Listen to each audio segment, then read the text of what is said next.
আপু, 5,500টা সিটেই আমার একটা সিট হলো না, সেখানে আমি 545টা সিটে কিভাবে একটি সিট গ্রহণ করবো? আসসালামু আলাইকুম।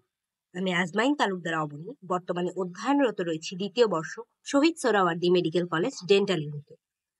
সকলে ভালো আছো এই কথাটি বলতে পারছি না, কারণ গত 17ই জানুয়ারি এবং 23শে জানুয়ারি অনুষ্ঠিত হয়ে গেল 2024-25 শিক্ষাবর্ষের এমবিবিএস এবং এএফএমসি অ্যাডমিশন টেস্ট। ইতোমধ্যেই এমবিবিএস এর অ্যাডমিশন টেস্টের ফলাফল ঘোষণা হয়েছে। যারা চান্স পেয়েছো তাদের জন্য অনেক অনেক শুভকামনা।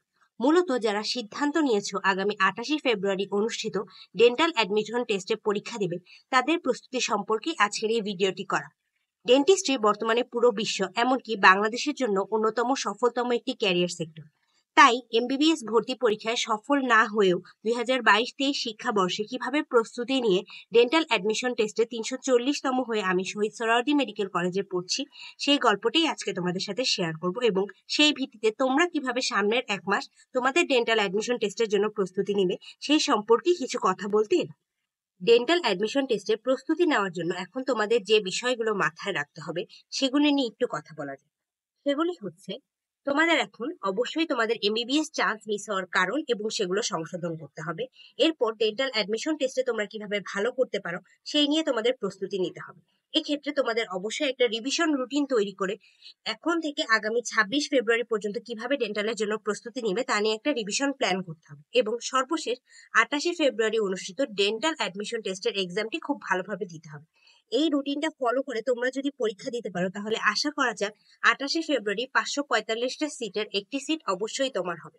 কিন্তু তোমরা অনেকেই অনেকে চিন্তা করো যে আপু, 5,500টা সিটেই আমার একটা সিট হলো না, সেখানে আমি 545টা সিটে কিভাবে একটি সিট গ্রহণ করবো? এক্ষেত্রে তুমি যদি এই একটা মাস একটু স্মার্টলি পড়াশোনা করো এবং গুছিয়ে প্রিপারেশন নিয়ে বেশি বেশি এমসিকিউ প্র্যাকটিস করে পরীক্ষা দাও, তাহলে আশা করা যায় যে তুমি ডেন্টালে খুব ভালো একটা রেজাল্ট করতে পারো। কারণ এখানে তোমার সাথে যারা পরীক্ষা দিবে তারা সকলেই তোমার মতো অবস্থানেই রয়েছে, কিন্তু এই অবস্থান থেকে যারা ঘুরে দাঁড়িয়ে এই সময়টাকে কাজে লাগাবে তারাই মূলত ডেন্টাল অ্যাডমিশন টেস্টে খুব ভালো রেজাল্ট করছে, এবং বিগত বছরগুলোতেও এই বিষয়টি হয়ে আসছে। এখন যেহেতু তোমরা ভুল সংশোধন করতে যাচ্ছ, প্রথমেই জানতে হবে যে ঠিক কি কি কারণে তোমাদের এমবিবিএস ভর্তি পরীক্ষায় চান্স হলো না। এখন অনেকেরই আছে যে যাদের খুব অল্প নাম্বারের জন্য বা কাটমার্কের কাছাকাছি নাম্বার, সামান্য ডিস্টেন্সের জন্য চান্স হয়নি। তাদের জন্য এই সময় প্রস্তুতি নেওয়াটা খুবই জরুরি, কারণ তোমরা যদি আরেকটু চেষ্টা করো তাহলে তোমরা ডেন্টাল অ্যাডমিশন টেস্টে খুব ভালো করতে পারো। এমনকি যাদের প্রিপারেশনে ঘাটতি ছিল, তোমরা যদি এই একটা মাস খুব ভালোভাবে কাজে লাগাও তাহলে তোমরাও কিন্তু ডেন্টাল অ্যাডমিশন টেস্টে খুব ভালো করতে পারো। এক্ষেত্রে ঠিক কি কি কারণে সাধারণত এমবিবিএস এর চান্স গুলো তোমাদের মিস হয়েছে সেগুলো নিয়ে একটু আলোচনা করা যাক। প্রথমেই দেখা যাচ্ছে যে সহজ প্রশ্ন ভুল হওয়া। সহজ প্রশ্ন ভুল করা অ্যাডমিশন টেস্টে খুব বড় একটা ভুল, কারণ সহজ প্রশ্নগুলো মূলত বেশিরভাগ শিক্ষার্থীরাই পারে। এক্ষেত্রে যারা পারে না তারাই মূলত পিছনের দিকে পড়ে যায়। এক্ষেত্রে তুমি যেহেতু তোমার বাকি অ্যাডমিশন ক্যান্ডিডেটদের সাথে পরীক্ষা দিচ্ছ, তাই একটা সহজ প্রশ্ন ভুল তোমাকে অনেকজনের পিছনে নিয়ে যাবে। তাই সবসময় চেষ্টা করতে হবে যে সহজ প্রশ্নগুলো যাতে তুমি সঠিকভাবে উত্তর করতে পারো, এবং সহজ প্রশ্নের বাইরে যে কয়টা কঠিন প্রশ্ন উত্তর করা যায় সেই কয়টা তোমার পজিশন এগিয়ে দেওয়ার জন্য তোমাকে সাহায্য করবে। একটা অ্যাডমিশন টেস্টের সবগুলো প্রশ্ন কখনোই কঠিন হয় না। আশা করা যায় 70 থেকে 80% প্রশ্ন মোটামুটি সহজবোধ্যই হয়ে থাকে। তাই এই সহজ প্রশ্নগুলো যত বেশি ভালো করে পারা যায়, উত্তর করা যায়, সেটার জন্য তোমাকে চেষ্টা করতে হবে। দ্বিতীয় যে সমস্যাটা স্টুডেন্টরা বেশি ফেস করে সেটা হচ্ছে অপশনের মধ্যে কনফিউশন তৈরি করা। হয়তো প্রশ্নটা জানে তাদের পড়া টপিক, কিন্তু পরীক্ষার হলে অপশনের মধ্যে কনফিউজড হয়ে যাও। এক্ষেত্রে দুটো অপশন আমরা খুব সহজেই বুঝতে পারি যে এই দুটো অপশন উত্তর হবে না, কিন্তু বাকি দুটোর মধ্যে যে কনফিউশন, এই কনফিউশন কমানোর জন্য তোমাদের এখন এই 1 মাস খুব ভালো করে বিভিন্ন টপিক ধরে ধরে রিভিশন দিতে হবে এবং প্রচুর প্রশ্ন প্র্যাকটিস করতে হবে। আরো একটি সমস্যা বারবার দেখা যায়, সেটা হচ্ছে বলে আপু, আমার পরীক্ষার হলে প্রশ্নটা কমন পড়েছে কিন্তু উত্তরটা মনে নেই। এক্ষেত্রে অ্যান্সার মনে না থাকা, এই জিনিসটা মূলত হয় রিভিশন সময় তোমার মনোযোগের ঘাটতি। অর্থাৎ তুমি হয়তো রিভিশন দিচ্ছ, বলছো আমি রিভিশন দিচ্ছি, কিন্তু সেই সময় তুমি মনোযোগ দিয়ে যে জিনিসটা তোমার পড়া উচিত সেই জিনিসটা হয়তো পড়ছো না। সেই জন্য রিভিশন দেওয়ার সময় খুব মনোযোগ দিয়ে পড়তে হবে, এবং তুমি এই কয়দিন যে প্র্যাকটিস করবে সেখানে যে ভুলগুলো হচ্ছে সেই ভুলগুলোকে আবার তোমার পড়ে নিতে হবে। অর্থাৎ বাসায় তুমি যে ভুলটা করছো সেই প্রশ্নটা যদি তোমার পরীক্ষার হলে আসে তখন যাতে তোমার সেই প্রশ্নটা আর ভুল না হয়। এরপর দেখা যাচ্ছে নেগেটিভ মার্কিং বেশি হয়। নেগেটিভ মার্কিং অনেকেরই বেশি হয়। অনেক সময় স্টুডেন্টদের সাথে যখন আমরা কথা বলি তখন সে আমাদের বলে যে তার ৮-১০ মার্ক শুধুমাত্র নেগেটিভ মার্কিং এর জন্যই কাটা গেছে, বা তার ২৫-২৬টা প্রশ্ন ভুল যাচ্ছে এবং সাথে তো নেগেটিভ মার্কিং থাকছে। এক্ষেত্রে দেখো ২৫-২৬টা এমসিকিউ যদি ভুলও যায়, আবার তার ক্ষেত্রে ২৪টা প্রশ্নের জন্য তোমার দেখো আরো কতগুলো নাম্বার কাটা যাচ্ছে, আরো ৬ মার্ক কাটা যাচ্ছে। সেই জন্য নেগেটিভ মার্কিং যত বেশি কমানো যায়। এখন নেগেটিভ মার্কিং কমানোর উপায় হচ্ছে এমসিকিউ গুলো তুমি যখন পরীক্ষার হলে দাগাচ্ছ তখন অপশন গুলো ভালোভাবে পড়ে সঠিক উত্তরটা দাগানো, এবং সঠিক উত্তর নির্বাচনের ক্ষেত্রে সহায়তা করবেই তোমার ভালো একটা প্রিপারেশন। এখন তোমরা ইতোমধ্যে সবাই এমবিবিএস পরীক্ষার জন্য প্রিপারেশন নিয়ে ফেলেছো, তাই আমি আশা রাখতে পারি বই সম্পর্কে তোমাদের সবারই খুব ভালো একটা ধারণা আছে। এখন শুধু তুমি যদি সেই বইয়ের পড়াগুলোকে আরেকবার একটু সুন্দর করে গুছিয়ে রিভিশন দিতে পারো, তাহলে তুমি তোমার ভুলের পরিমাণ অনেকাংশেই কমিয়ে আনতে পারবে। এরপর যদি দেখা যায় যে রিস্ক নিতে ভয় লাগে এবং আন্দাজে দাগানোর সময় তোমরা অনেকেই বেশি এমসিকিউ দাগাতে চাও না। এখন এটা না চাওয়ার কারণ মূলত তোমরা ওই নেগেটিভ মার্কিং এ ভয় পাও, এই জন্য যে প্রশ্নগুলোতে তোমরা কনফিউজ থাকো সেগুলো দাগাতে চাও না। কিন্তু দেখো, এটা যেহেতু একটা কম্পিটিটিভ এক্সাম, তাই এক্ষেত্রে তুমি যদি রিস্ক নিয়ে বেশি প্রশ্ন না দাগাও তাহলে তো তোমার নাম্বার বাড়ার কোনো সুযোগ থাকবে না। তাই যে প্রশ্নগুলো তোমরা পারো সেগুলো তো অবশ্যই খুব ভালোভাবে প্রথমেই দাগিয়ে নিবে, এবং যেগুলো নিয়ে তুমি কনফিউজ সেগুলো একটু চিন্তা ভাবনা করে হলেও তোমাকে পরীক্ষার হলে দাগিয়ে আসতে হবে। কারণ বেশি তুমি যদি না দাগাতে পারো, রিস্ক যদি তুমি না নিতে পারো, তাহলে তো তুমি সেখান থেকে নাম্বার বের করে নিয়ে আসতে পারবে না। তুমি পরীক্ষার হলে দাগাই আসলে ৮০টা প্রশ্ন, সেখান থেকে অবশ্যই ৫-৬ নাম্বার তোমার ভুল যাবে। সেই জন্য তোমাকে বেশি বেশি দাগানোর চেষ্টা করতে হবে, এবং বেশি বেশি দাগানোর ক্ষেত্রে সেগুলো যাতে সঠিক হয় সেই অ্যাকুরেসি রেটটাও তোমাদের বাড়ানোর চেষ্টা করতে হবে। সেই জন্য প্রচুর প্রচুর প্র্যাকটিস করতে হবে। এরপর শেষ যে সমস্যা, এবং এই সমস্যাটা অনেকেই এমবিবিএস পরীক্ষার ক্ষেত্রে বেশি ফলো করে, নার্ভাসনেস বেশি ফেস করে, সেটা হচ্ছে নার্ভাসনেস। নার্ভাসনেসের কারণে যেহেতু ওটা তোমাদের প্রথম অ্যাডমিশন টেস্ট থাকে, এবং অনেকেরই অনেক বেশি এক্সপেকটেশন থাকে যে আমি মেডিকেলে চান্স পাবোই, আমি অমুক মেডিকেলে চান্স পাবো, আমি খুব ভালো করব। তো তখন ওই জিনিসটা স্বপ্নে বিভোর থেকে অনেকেই মেডিকেল অ্যাডমিশন টেস্টের দিন নার্ভাস হয়ে যায়। কিন্তু ডেন্টাল অ্যাডমিশন টেস্টে এই জিনিসটা তোমরা এই ১ মাসের মধ্যে অনেকটাই কমিয়ে আনতে পারো। তুমি তখন ওই পরীক্ষাটাকে রেগুলার একটা পরীক্ষা হিসেবে নিয়ে যদি পরীক্ষাটা দাও, তাহলে তুমি দেখবে যে ওই পরীক্ষায় তুমি অনেক বেশি ভালো করবে। এই ক্ষেত্রে এমবিবিএস পরীক্ষার ক্ষেত্রে ইঞ্জিনিয়ারিং অ্যাসপিরেন্টটা মূলত এই কারণেই কিন্তু ভালো করে, কারণ ওদের ওই এমবিবিএস অ্যাডমিশন টেস্টের দিন কোনো প্রেশার থাকে না। তাই যতটা পারবে চেষ্টা করবে যে ডেন্টাল অ্যাডমিশন টেস্টের দিন যতটা প্রেশারলেস ভাবে পরীক্ষাটা দেওয়া যায়। তুমি যদি প্রেশারলেস ভাবে পরীক্ষাটা দিতে পারো, তাহলে তুমি যে কয়টা প্রশ্ন প্রেশার নিয়ে সলভ করে কারেক্ট করতে পারতে, তার চেয়ে অনেক বেশি সংখ্যক প্রশ্ন তুমি ওই প্রেশারলেস থাকা অবস্থায় সলভ করতে পারবে, এবং এর মাধ্যমে তুমি খুব ভালো একটা রেজাল্ট করতে পারবে। তাই এই বিষয়গুলো মাথায় রেখে তোমরা তোমাদের কার কি ভুল সেই বিষয়টা আইডেন্টিফাই করে ফেলো এবং সেগুলো নিয়ে একটু কাজ করো, তাহলেই দেখবে যে তোমরা ডেন্টাল অ্যাডমিশন টেস্টে খুব ভালো করবে। চান্স মিস যাওয়ার কারণ তো জানা হয়ে গেল। এখন চান্স মিস যাওয়ার কারণ তুমি তোমার কারণটাও বের করে ফেললে। এখন সেই অবস্থান থেকে ডেন্টালি কিভাবে ভালো করা যায় সেটা নিয়ে একটু কথা বলা যাক, যাতে তুমি সেই প্রস্তুতিগুলো নিয়ে তুমিও ডেন্টাল অ্যাডমিশন টেস্টে ভালো করতে পারো। এখন ভালো করার জন্য প্রথমেই তোমাকে যে কাজটা করতে হবে সেটা হচ্ছে ১৭ই জানুয়ারি তোমার যে পরীক্ষাটা হলো সেই প্রশ্নটা নিয়ে আরেকবার বসে পড়ো। প্রশ্নে আরেকবার পরীক্ষা দিয়ে কি কি ভুল করো, এবং সেই প্রশ্নগুলো কোন প্রশ্নটা কোন টপিক থেকে আসছে, ফিজিক্স কেমিস্ট্রি, সেগুলো একটু মার্কিং করে বইয়ে একটু দাগিয়ে ফেলো বা ছোট্ট একটু করে নোট টুকে নাও। তারপর সেই প্রশ্নগুলো দেখে বইয়ে তুমি সেগুলো একটু দাগিয়ে এর আশেপাশের কিছু টপিক গুলো খুব ভালোভাবে একটু পড়ে নাও। কারণ আমরা দেখি যে যে বছরে এমবিবিএস ভর্তি পরীক্ষা যে টপিক গুলো থেকে হয়, বিডিএস ভর্তি পরীক্ষাগুলো তার আশেপাশের টপিক থেকে প্রশ্ন হওয়ার সম্ভাবনা অনেক বেশি। কারণ মূলত একই প্যানেল এমবিবিএস এবং বিডিএস ভর্তি পরীক্ষার প্রশ্নটা করে থাকেন, তাই তাদের চয়েসটা মোটামুটি কাছাকাছি থাকে। একটা টপিক থেকে এমবিবিএস হলে তার আশেপাশের বা অপশনের কোনো একটা টপিক থেকেই মূলত বিডিএস এর কোয়েশ্চেনটা হয়। সেই জন্য এই প্রশ্ন অ্যানালাইসিস করাটা বিডিএস অ্যাডমিশন টেস্টে ভালো করার অন্যতম বড় একটি ট্রিক্স এবং সিক্রেটও বলা যায়। এক্ষেত্রে যারাই দেখবা বিডিএস অ্যাডমিশন টেস্টে ভালো করেছে তাদের সাথে যদি তুমি একটু কথা বলো, তখন তারা তোমাকে এটাই বলবে যে আমরা খুব ভালোভাবে আমাদের এমবিবিএস কোয়েশ্চেনটা অ্যানালাইসিস করে সেই প্যাটার্নে, যেহেতু ১ মাসের গ্যাপে প্রতি বছর থাকে, সেই ১ মাসে তারা সেই প্যাটার্নে একটু রিভিশন দিয়ে দেয়। এরপর তোমরা যে কাজটা করতে পারো সেটা হচ্ছে বিগত ১০ বছরের এমবিবিএস এবং বিডিএস এর যে অ্যাডমিশন টেস্টের কোয়েশ্চেন সেটা একটু সলভ করা। এমবিবিএস এর ক্ষেত্রে আমরা প্রশ্ন রিপিটেশন খুব কম দেখলেও বিডিএস এর প্রতি বছর একটা দুইটা এমনকি ৩ থেকে ৪টা কোয়েশ্চেনও এমবিবিএস বিডিএস এর বিগত ১০ বছরের প্রশ্ন থেকে রিপিট হতে দেখি। সেই জন্য তুমি যদি এই টপিকগুলো একটু কোয়েশ্চেন গুলো যদি সলভ করো এবং সেখান থেকে কোন কোন টপিকের প্রশ্ন হচ্ছে সেগুলো সম্পর্কে তোমার একটু ধারণা হয়ে যাবে। তাহলে তোমার টপিক অ্যানালাইসিস করা এবং কোন কোন টপিকগুলো এই medical admission test, dental admission টেস্টের জন্য ইম্পর্টেন্ট, সেগুলো নিয়েও তোমার খুব ভালো একটা ধারণাও হয়ে যাবে এবং সাথে এখান থেকে তুমি কিছু প্রশ্ন কমনও পেয়ে গেলে, সেটাও তোমার জন্য খুব ভালো একটা জিনিস হয়ে যাবে। তাতে 3-4 মার্ক তুমি বাসা থেকে আগেই নিশ্চিত হয়ে যেতে পারবে। প্রশ্ন অ্যানালাইসিস করলাম, আগের বারের প্রশ্নগুলো কোয়েশ্চেন ব্যাংক থেকে সলভ করলাম, এটা করে আমার কি লাভ হলো? এটা করে তোমার যে লাভ হলো, তুমি এখানে যে টপিকগুলো গুরুত্বপূর্ণ, অর্থাৎ যেগুলোকে আমরা 5 স্টার 3 স্টার টপিক দিয়ে বইয়ে মার্ক করি লাল কালি সবুজ কালি দিয়ে, মূলত দাগানো লাইনগুলো মূলত এই টপিকগুলো থেকে ভাইয়া আপুরা, কোচিং এর যে ভাইয়া আপুরা, তারা মূলত এই বিগত বছরের প্রশ্ন দেখে এই দাগানো লাইনগুলো তৈরি করে। তাই তুমি নিজে থেকে যখন এই কাজটা করবে, তুমি যখন বই রিভিশন দিতে যাবা, তখন তোমার মনে পড়বে যে হ্যাঁ, আমি তো এই প্রশ্নগুলো যখন সলভ করেছিলাম তখন এখান থেকে প্রশ্ন এসেছিল। তাই তোমার ওই ইম্পর্টেন্ট টপিকগুলো আইডেন্টিফাই করাটা যেহেতু হয়ে গেছে, সেই ধরে তোমার রিভিশন দেওয়াটাও এখন খুব সোজা হয়ে যাবে। এক্ষেত্রে রিভিশন দেওয়ার সময় তোমরা আরেকটা কাজ করতে পারো, যে কাজটা আমি আমার প্রস্তুতির সময় করেছিলাম। যেহেতু এমবিবিএস পরীক্ষা দেওয়ার আগেই মোটামুটি বইয়ের সবগুলো চ্যাপ্টার আমার পড়া হয়ে গেছিল, ফিজিক্স শর্ট সিলেবাসের বাইরের চ্যাপ্টারগুলো নিয়ে আমার একটু ঘাটতি ছিল, এটা আমি পরীক্ষা দিয়ে এসে আইডেন্টিফাই করতে পেরেছিলাম।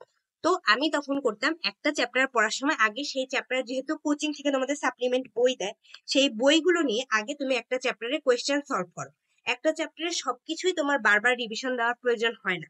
এক্ষেত্রে তুমি দেখবা যে প্রশ্ন প্র্যাকটিসে তুমি যে অংশগুলো ভুল করছো, সেই অংশগুলো এবং আগের 2টা পয়েন্ট অনুযায়ী তুমি যে টপিকগুলো সিলেক্ট করেছো যে এগুলো থেকে বারবার প্রশ্ন আসে, সেই টপিকগুলোই তুমি তোমার রিভিশন রুটিনের দিন রিভিশন দাও। কারণ সব পড়ার সময় এখন আর নাই। এমন এমন প্রশ্নের উত্তর তোমাকে পরীক্ষার হলে দিতে হবে, সেটা হয়তো তুমি 2 মাস আগে পড়েছো, সেই পড়া দিয়েও তোমাকে কিছু কিছু এমসিকিউ এর উত্তর দিতে হবে। এবং এটা তুমি আশা রাখো যে তুমি সেই প্রশ্নের এমসিকিউ গুলো এই যে 2 মাস যে পড়ছো না, তাও কিন্তু তুমি পারবে। আবার কিছু টপিক তুমি আগের দিন পড়েও হয়তো পারো না, এক্ষেত্রে এগুলো টপিকের পার্থক্যের উপর নির্ভর করে। কিন্তু সব যেহেতু এখন পড়া সম্ভব নয়, তাই এখন তোমাকে সেসব গুরুত্বপূর্ণ টপিকগুলোই বারবার পড়ে যেতে হবে।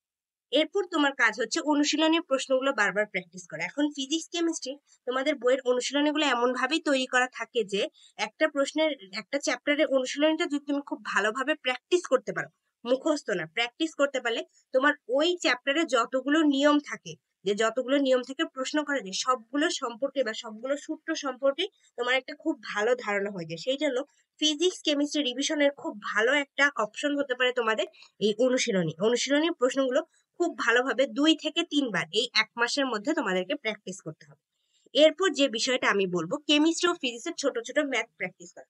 এমবিবিএস পরীক্ষার সময় আমরা কেমিস্ট্রি ফিজিক্সের অনেক ম্যাথই তোমাদের অ্যাভয়েড করতে বা স্কিপ করতে বলি, যে এগুলো হয়তো বড় ক্যালকুলেশন আসবে না। কিন্তু বিডিএস এর ক্ষেত্রে তোমরা বিগত বছরের প্রশ্ন দেখলেও বুঝবে যে ফিজিক্স না আসলেও কেমিস্ট্রির ক্ষেত্রে এমসিকিউ এর যে ম্যাথগুলো, যেমন কেমিস্ট্রি সেকেন্ড পেপারের 3rd চ্যাপ্টারের যে বড় বড় ম্যাথগুলো, এগুলো কিছু কিছু তোমাদের পরীক্ষার অ্যাডমিশন টেস্টের মধ্যে প্রশ্ন চলে আসে। তো সেগুলো যেহেতু অনেক টাইম কনজিউমিং, এগুলো ভালো করার উপায় হচ্ছে তোমার বাসা থেকে নেওয়া প্রস্তুতি। বাসায় যদি তুমি এই এমসিকিউ গুলো বেশি বেশি প্র্যাকটিস করো, হয়তো পরীক্ষার হলে তোমার সেটা মনে পড়বে। আমি যে বছর বিডিএস অ্যাডমিশন টেস্ট দিই, আমার এরকম চ্যাপ্টার 3 একটা কোয়েশ্চেন আসছিল, তখন আমার উত্তরটা মনে ছিল। পরীক্ষার হলে এমনকি আমার ওই এমসিকিউটা করারও প্রয়োজন হয়। কিন্তু এক্ষেত্রে আমি যে এমসিকিউ গুলো মুখস্থ করেছি সেটা না, আমি আমার যতটুকু আমি সময় পেয়েছিলাম এবং এমবিবিএস এর আগের প্রস্তুতিতে আমি অনুশীলনীগুলো এমন ভাবে পড়েছিলাম যে উত্তরগুলা দেখলেই আমার মনে পড়তো। এক্ষেত্রে কখনোই এমসিকিউ এর উত্তর মুখস্থ করা যাবে না। মুখস্থ করলে তুমি অবশ্যই পরীক্ষার হলে সেটা ভুলে যাবে। জিকে ইংলিশ, জিকে ইংলিশের প্রস্তুতির ক্ষেত্রেও সেম। তুমি যেহেতু প্রশ্ন অ্যানালাইসিস করবে, তুমি এখানে টপিক গুলা জেনে যাবে যে কোন টপিক গুলার ভিত্তিতে জিকে ইংলিশ প্রশ্নগুলো করা হয়। ইংলিশের ক্ষেত্রে সেই টপিকে তুমি বিসিএস এবং বিগত বছরের বিভিন্ন ভার্সিটির যে কোয়েশ্চেন গুলো, ইংলিশ কোয়েশ্চেন গুলো, শুধু সেই টপিক গুলো সলভ করবে। কখনোই একটা পুরো বই মাস্টার অ্যাপেক্স এগুলো ধরে সলভ করতে যাবে না, কারণ এত সময় থাকবে না। আর জিকে এর ক্ষেত্রেও এই বছর যেহেতু ইন্টারন্যাশনাল পার্ট যুক্ত হয়েছে এবং এমবিবিএস এর যে প্যাটার্নে যে যে টপিক গুলো থেকে কোয়েশ্চেন আনা হয়েছে, এবং সেরকম টপিকে তোমার মনে হয় যে হ্যাঁ, আর যেসব প্রশ্ন বিগত বছর বিসিএস এ বা ভার্সিটির জিকে তে এসেছে সেই টপিক গুলো পড়ে ফেলো। পাশাপাশি তোমাদের কোচিং থেকে বিভিন্ন ধরনের শর্ট শিট তোমাদের প্রোভাইড করা হয়, যে জিকে লাস্ট মোমেন্ট রিভিশন, এই জিনিসগুলোই জিকের জন্য আবার রিভিশন দাও। এখন নতুন কিছু তেমন পড়তে যাওয়ার দরকার নেই। আশা করি তোমরা যা পড়েছো তার মধ্যে এবং এই টপিক গুলা নিয়ে যদি একটু পড়াশোনা করো তাহলেই হয়ে যাবে। জিকে নিয়ে বেশি সময় নষ্ট করে বাকি সাবজেক্ট গুলো কখনোই খারাপ করা যাবে না। এখন প্রস্তুতি কিভাবে ভালো করবে সেই বিষয়টা তো জানা গেল। এখন তোমাদের অবশ্যই সবাইকে একটা রিভিশন রুটিন করে নিতে হবে, কারণ তুমি যদি একটা রুটিন মতো না পড়ো, আজকে আমি 20 ঘন্টা পড়লাম, কালকে 5 ঘন্টা পড়লাম, এভাবে পড়লে হবে না। তোমাকে অবশ্যই এই 1 মাস কষ্ট করে হলেও একটা রেগুলারিটি মেনটেন করতে হবে। এক্ষেত্রে যারা 15 তারিখ ঢাকা ভার্সিটিতে পরীক্ষা দিবা, তারা অবশ্যই রেগুলার ডিউ প্রিপারেশনটা এই ডেন্টালের সাথে কন্টিনিউ করবা। তুমি দিনে নির্দিষ্ট একটা সময়ে ম্যাথ প্র্যাকটিস করবা এবং ফিজিক্সের জন্য ম্যাথ প্র্যাকটিস করবা। আর যারা শুধুমাত্র ডিসিশন নিয়েছে যে এখন ডেন্টালের প্রস্তুতিটাই বেশি জোর দিয়ে নিবে, তারা অবশ্যই পুরো টাইমটা ডেন্টালের জন্যই দিবে। এক্ষেত্রে তোমরা একটা কোচিং এর রুটিন ফলো করতে পারো। তোমরা সবাই তো বিভিন্ন কোচিং এ এনরোল ছিলে, সেখান থেকে তোমাদের জন্য ডেন্টালের কোর্স দেওয়া হবে। সেই রুটিন ফলো করে তুমি তোমার যে ল্যাকিংসটা আইডেন্টিফাই করছো, সেই জিনিসটাকে জোর দিয়ে তোমার একটা রিভিশন রুটিন বানিয়ে নিতে পারো। এখানে সম্ভাব্য তোমাদের সুবিধার জন্য আমি তোমাদেরকে একটা রুটিন ডায়াগ্রাম দেখাচ্ছি। এক্ষেত্রে এই অনুযায়ী তোমরা তোমাদের মতো তোমাদের সুবিধা মতো একটা রুটিন করে নিবে কোচিং এর পরীক্ষাগুলোর সাহায্যে। আমি এইরকম মূলত আমার পরীক্ষার আগে এভাবে 4 বার রিভিশন দিয়ে পরীক্ষা দিতে বসেছিলাম। এক্ষেত্রে প্রথম যে ডেটটা সেটার দিকে দেখো, 26 জানুয়ারি থেকে 6 ফেব্রুয়ারি। এই টাইমটা আমি রেখেছি মূলত চ্যাপ্টার ওয়াইজ প্রিপারেশনের জন্য। আমি তোমাদেরকে যেভাবে বললাম যে একটা চ্যাপ্টার তোমরা পড়বে, কোয়েশ্চেন সলভ করে ইম্পর্টেন্ট টপিকগুলো পড়ে নেবে, সেভাবেই এখানে তোমরা 26 জানুয়ারি থেকে 6 ফেব্রুয়ারি পর্যন্ত পড়তে পারো। এক্ষেত্রে তোমার যে সাবজেক্টে ঘাটতি বেশি, সেই সাবজেক্টে টাইম দিতে পারো। 5 দিন বায়োলজি, 4 দিন তুমি কেমিস্ট্রি এবং 3 দিন ফিজিক্স, এরকম তোমার সুবিধা অনুযায়ী তুমি এখানে সময় দিবা। আমি এই টাইমে একটু ফিজিক্সে এসে টাইম বেশি দিছিলাম, কারণ আমার শর্ট সিলেবাসের বাইরের ফিজিক্স চ্যাপ্টারগুলো একটু কম পড়া ছিল, তো আমি ওই টাইমে ওইটার উপর বেশি ফোকাস করি। এবং আমাদের বছর যেহেতু আলিম স্যারের বই থেকে প্রশ্ন হয়েছিল, আমি আসছিলাম হচ্ছে আলিম স্যারের বইয়ের টপিকগুলো আমি একবার একটু পড়ে নিছিলাম এই প্রথম ফেজে। এরপরের ধাপে কখনোই নতুন কিছু আর শেখা যাবে না। এরপর দেখো এখানে আছে 7 থেকে 13 ফেব্রুয়ারি। 7 থেকে 13 ফেব্রুয়ারি তুমি first paper final wise revision দিবে। এখানে 7 দিনে তুমি 6টা পেপার ফাইনাল পড়বা এবং প্রতিদিন জিকে ইংলিশ মাস্ট, এটা তোমার থাকবে। এক্ষেত্রে প্রথমে যদি ঢাবির প্রিপারেশন সাথে কন্টিনিউ করো, তাহলে হচ্ছে 14 তারিখ পর্যন্ত জিকে ইংলিশে একটু কম সময় দিই, ওই টাইমে তুমি ম্যাথ করতে পারো। আর ডেন্টালের যদি তুমি ডেডিকেটেড প্রিপারেশন নাও, তাহলে ম্যাথ করার দরকার নেই, তখন কিন্তু জিকে ইংলিশটা তোমাকে রেগুলার পড়ে যেতে হবে। এক্ষেত্রে 7 থেকে 13 তুমি প্রতিদিন একটা করে পেপার নিয়ে পরীক্ষা দিয়ে পরে প্রিপারেশনটা কন্টিনিউ করবে। এরপর 14 থেকে 21 তুমি দ্বিতীয়বার পেপার ফাইনাল অনুযায়ী আরেকবার রিভিশন দিবা 7 দিনে। এক্ষেত্রে 7 থেকে 13 তুমি যে টপিকগুলো হয়তো ধরতেই পারো নাই বা পড়তে পারো নাই, সেগুলা দিয়েই এই 14-21 শুরু করবে এবং প্রতিবারই তুমি অ্যানালাইসিস করে যে গুরুত্বপূর্ণ টপিকগুলো বের করেছো, সেগুলো অবশ্যই রিভিশন দিবা। এরপর তোমাদের যে শেষ ধাপ, অর্থাৎ 22 থেকে 26 ফেব্রুয়ারি, এই টাইমে তুমি এমবিবিএস পরীক্ষার আগে লাস্ট সপ্তাহে যেভাবে প্রিপারেশন নিয়েছো, এক্ষেত্রে এক একজনের রুটিন এক এক রকম থাকে। কেউ এক একদিন এক একটা করে সাবজেক্ট পড়ে, বা কেউ দিনে 2টা করে সাবজেক্ট পড়ে, একটানা বায়োলজি, একটানা ফিজিক্স, একটানা কেমিস্ট্রি, এভাবে যেভাবে রুটিন করে পড়েছিলে, যে শিটগুলো যে নোটগুলো দিয়ে পড়েছিলে, সেই নোটগুলোই আরেকবার পড়বে। কিন্তু প্রতিবারই একটা জিনিস আমি তোমাদেরকে বলবো, অনুশীলনীর গুরুত্বটা খুব ভালোভাবে দিবে, কারণ অনুশীলনী থেকে আমরা প্রতি বছর দেখতেছি কোয়েশ্চেন আসছে, তাই অনুশীলনীর একটা কোয়েশ্চেনও যেন তোমার ভুল না যায়, এই জিনিসটা তোমাকে এনশিওর করতে হবে। এবং প্রতিদিন এই একটা ট্রিক তোমরা ফলো করতে পারো, যেটা আমি আমার পরীক্ষার সময় ফলো করেছি। এক্ষেত্রে প্রথমে দেখো এখানে যে জিনিসটা আমি মেনশন করেছি, প্রতিদিন সকাল 10টায় একটা করে ফুল সাবজেক্ট মডেল টেস্ট দাও। ফুল সাবজেক্ট মডেল টেস্ট বলতে আমি বুঝিয়েছি যে মেডিকেল অ্যাডমিশন টেস্ট বা ডেন্টাল অ্যাডমিশন টেস্টের অনুরূপ একটা করে প্রশ্নে তুমি প্রতিদিন 10টায় পরীক্ষা দিবে। এতে তোমার একটা রুটিন থাকবে যে হ্যাঁ, প্রতিদিন 10টায় তুমি একটা পরীক্ষা দাও। এক্ষেত্রে পরীক্ষার হলে যে নার্ভাসনেস যে জিনিসটা, সেই বিষয়টা তোমার আর কাজ করবে না, তুমি এই জিনিসটাতে অভ্যস্ত হয়ে যাবে। এবং দ্বিতীয়ত আরেকটা জিনিস তুমি করবে যে প্রতিদিন তুমি যে রুটিনটা বানাচ্ছো, সেই রুটিনের টপিকের উপর রাত 10টায় একটা পরীক্ষা দিও। এই দুটা পরীক্ষা যদি তুমি দিতে পারো, তাহলে ওই রাত 10টার পরীক্ষায় যে ভুলগুলা করলা, সেই টপিকগুলো পরীক্ষা শেষ করে আরেকবার একটু রিভিশন দিও। এক্ষেত্রে প্রতিদিনের ভুলগুলা ধরে ধরে তুমি যদি সেগুলো নিয়ে একটু কাজ করতে পারো, তাহলে তুমি দেখবে যে সামনের দিনগুলো আর ভুল হবে না। এবং বেশি বেশি পরীক্ষা দিতে দিতে তোমার অনেক প্রশ্ন সম্পর্কে ধারণা হবে। যত বেশি তুমি পরীক্ষা ফেস করবা, তত বেশি তুমি পরীক্ষার এমসিকিউ ভুল হওয়া, নেগেটিভ মার্কিং, এই জিনিসগুলো কমিয়ে আনতে পারবে। প্রস্তুতি সবই না হলো, তুমি প্রশ্ন অ্যানালাইসিস করে প্রিপারেশন নিয়ে ফেলে, এখন আসল যুদ্ধ, অর্থাৎ 28 ফেব্রুয়ারি তোমাদের পরীক্ষা। সেদিন তোমরা কোন স্ট্র্যাটেজি ফলো করে পরীক্ষা দিতে পারো, এক্ষেত্রে আপু যেভাবে পরীক্ষা দিয়েছিলাম সেই বিষয়টাই তোমাদেরকে এখানে একটু শেয়ার করি। প্রথমেই হচ্ছে নার্ভাসনেস কমানো। সেটার ক্ষেত্রে তুমি অবশ্যই এই কয়দিন সৃষ্টিকর্তার কাছে সাহায্য চাবে, যাতে তোমাদের 28 তারিখের পরীক্ষাটা খুব ভালো হয়। এবং প্রতিদিন ওই যে 10টায় পরীক্ষা দেওয়াটা, ওই 10টায় পরীক্ষা দেওয়াতে তোমার ওই 28 তারিখের পরীক্ষাটা মনে হবে যে তুমি বাসায় পরীক্ষা দিতে, সেটা তুমি একটা হলে পরীক্ষা দিচ্ছ। এভাবে তোমাকে পরীক্ষার হলে মাইন্ডসেট করতে হবে। নেক্সট তোমার যে জিনিসটা, অবশ্যই রিস্ক নিতে হবে এবং 90+ এমসিকিউ দাগাতে হবে। কারণ আমরা দেখি যে এমবিবিএস এর তুলনায় ডেন্টালে যেহেতু সিট কম, তাই বিডিএস অ্যাডমিশন টেস্টের কাটমার্কটা এমবিবিএস এর তুলনায় একটু বেশি হয়ে থাকে। তাই এবার যেহেতু এমবিবিএস এর 70+, অলমোস্ট 75 এর কাছাকাছি, 74 পয়েন্ট সামথিং এরকম নাম্বারটা কাটমার্ক ছিল, তাই বিডিএস এর ক্ষেত্রেও প্রশ্ন যদি এরকম হয়, আমরা বলতে পারি বা ধারণা রাখতে পারি যে বিডিএস এর কাটমার্কটা এর চেয়ে বেশি বা এর আশেপাশেই থাকবে বা 80+ও হয়ে যেতে পারে। সেই জন্য তোমাকে অবশ্যই 90+ এমসিকিউ দাগিয়ে আসতে হবে। এখন এক্ষেত্রে কোন প্যাটার্নে তুমি এমসিকিউটা দাগাবে? আমি পরীক্ষার সময় মূলত যে প্যাটার্নে এমসিকিউটা দাগাতাম, এটা হচ্ছে প্রথমে তুমি যখন প্রশ্নটা পাবে, এক্ষেত্রে অনেক সময় হয় যে তোমার পরীক্ষার প্রথম কোয়েশ্চেনটাই হয়তো তোমার যে বছরের প্রশ্ন, সেই বছরের সবচেয়ে হার্ড কোয়েশ্চেন, কিন্তু তাতে কখনোই প্যানিক করা যাবে না। ওই কোয়েশ্চেনটা স্কিপ করে তুমি নেক্সট কোয়েশ্চেনে চলে যাবে। এভাবে যে কোয়েশ্চেনগুলো তোমার কঠিন লাগবে তোমাকে স্কিপ করে করে যেও প্রথম 1 ঘন্টার যে আধা ঘন্টা, সেই আধা ঘন্টায় তোমার 100টা প্রশ্ন সম্পর্কে ধারণা থাকতে হবে যে হ্যাঁ তোমাদের কোন কোন টপিকের প্রশ্নগুলো চলে আসছে।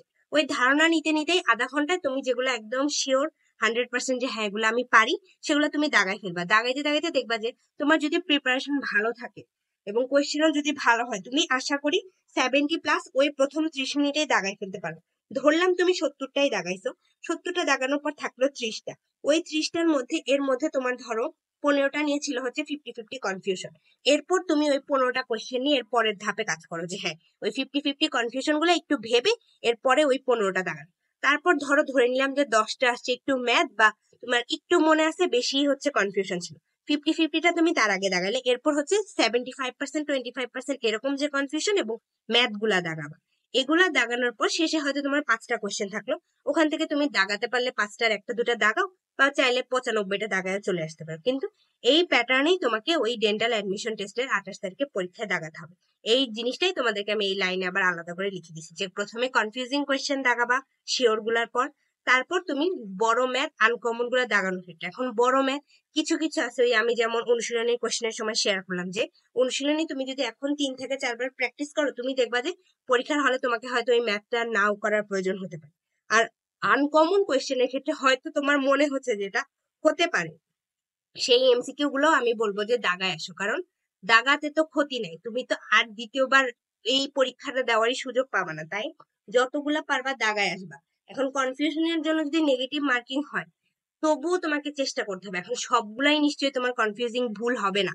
তুমি যদি ওই কনফিউজিং গুলা দাগায় একটা নাম্বারও বেশি পাও, সেই একটা নাম্বারও তোমার পজিশন কিন্তু অনেকখানি আগায় দিবে। সেটা তোমরা এমবিবিএস পরীক্ষা দিয়ে বুঝতে পারছো। তাই এই বিষয়গুলো মাথায় রেখে অবশ্যই পরীক্ষার হলে দাগাও। এখন এই যে এতগুলো বিষয় আপু তোমাদেরকে শেয়ার করলাম, এই বিষয়গুলোই মূলত আমি আমার ডেন্টাল এক্সাম যে অ্যাডমিশন টেস্টটা ওই সময় ফলো করেছিলাম এবং সেটা ফলো করে আমি দেখেছি যে আমি খুব ভালো একটা রেজাল্টই ওই দিন ক্যারি আউট করতে পেরেছিলাম। মূলত আমি টেনশন ফ্রি হয়ে ওই দিন পরীক্ষা দিয়েছিলাম এবং এর পরবর্তীতে আমার যে জুনিয়ররা তাদেরকে আমি এই প্যাটার্নটাই ফলো করতে বলি ওরা যখন আমাকে জিজ্ঞেস করে। তো তোমরাও আশা করি এই প্যাটার্নটা ফলো করলেই ডেন্টাল অ্যাডমিশন টেস্টে খুব ভালো একটা রেজাল্ট করতে পারবা। তাই সবাইকে বলবো যে এখন এই একটা মাস একটু কষ্ট করো। একটু কষ্ট করার মাধ্যমে তোমরা যে হতাশায় এখন ভুগছো যে আমাকে দিয়ে কিছু হবে না, তোমরাই হয়তো ওই 545টা সিটের এক একটা সিট নিয়ে নিতে পারবা। আজকে যারা হয়তো তোমাকে কোনো গুরুত্ব দিচ্ছে না, তারাই হয়তো একদিন তোমাদের কাছে ট্রিটমেন্ট নিতে চলে আসবে। তাই এই সুযোগটাকে একদম খুব ভালোভাবে কাজে লাগাও এবং তোমাদের এই গল্পটা তোমরা খুব ভালো একটা বিজয় দিয়ে শেষ করো। ইভেন এই প্রস্তুতিতে তোমাদের যদি কোনো কারণে যে হ্যাঁ ডেন্টালে 545টা সিট, তারপরও সিট হলো না, তারপরও এই প্রস্তুতিটা তোমাদের কোনো না কোনো ভাবে কাজে লাগবে। সামনে আরো অনেক পরীক্ষা আছে এবং যারা এখন থেকে সিদ্ধান্ত নিয়েছে যে সরাসরি সেকেন্ড টাইম দিবা, তাদেরকে আমি এই জিনিসটা বলবো যে এখনই সরাসরি সেকেন্ড টাইমে না বসে তুমি আগে ভার্সিটির এক্সাম গুলা দাও। একটা সিট যদি তুমি এনশিওর করতে পারো, তোমার পায়ের নিচের মাটিটা তুমি আগে শক্ত করো। পায়ের নিচের মাটিটা শক্ত করলে তুমি সেকেন্ড টাইম ঘুরে দাঁড়াতেও পারো। আবার ডেন্টালে ভর্তি হয়ে অনেকের ভাবে যে হ্যাঁ আমি আবার সেকেন্ড টাইম দিব, এক্ষেত্রে তুমি সেটাও করতে পারো বা ডেন্টালে পড়ে দেখতে পারো, হয়তো পড়ে দেখে তোমার ভালোও লাগতে পারে। আমার সাথে আমার অনেক ফ্রেন্ডরা ছিল যে যারা বলছিল যে হ্যাঁ আমি ডেন্টালে পড়বো না, কিন্তু তারা যখন ওই সেক্টরে পড়তে আসে তখন যখন দেখে যে মোটামুটি এমবিবিএস এর সাথে বিডিএস এর তেমন কোনো পার্থক্য নেই, তখন কিন্তু তারা এখানেই থেকে যায়। তাই সেই সিদ্ধান্তগুলো আমরা পরে নিব। তোমরা আগে পরীক্ষার জন্য প্রস্তুতি নাও এবং খুব ভালো একটা পরীক্ষা দাও। এই দোয়াই করি সবার জন্য। সবার জন্য অনেক শুভকামনা। আসসালামু আলাইকুম।